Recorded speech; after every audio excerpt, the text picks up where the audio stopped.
There's still no word tonight if charges are going to be filed against a Ridgefield father whose toddler died left in a hot car last month. Yeah, today in a story News 8 broke, the medical examiner ruled the little boy's death a homicide. News 8's Josh Scheinblum has been working this story tonight. He is live in Ridgefield with those new developments. Josh? The state's medical examiner's office say they now know the cause of death of a 15-month-old that died weeks ago here in the town of Ridgefield. But for those who live in this community, they say that it's news that provides little comfort, and now they're looking for answers.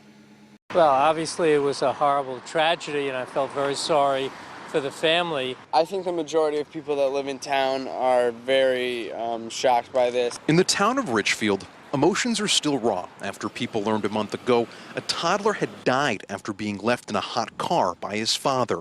I tried not to jump to conclusions, but it was awful. It was sad. The name of the child was Benjamin Seitz. He was just 15 months old, and after weeks of investigating, News 8 has learned the medical examiner's office has ruled his death to be a homicide. They say Seitz died from hyperthermia due to environmental exposure. And with the autopsy done, detectives from the town met with the state's attorney in Danbury to discuss if charges would be filed. No arrests have yet been made, but that isn't stopping those from this community from speaking out. Police need to take over. If it's a homicide, you charge it as a homicide. I think it's at the least negligence, and there should be people should be held accountable for negligent acts, in my opinion. We reached out to family members impacted by the case, but our requests for an interview were turned down.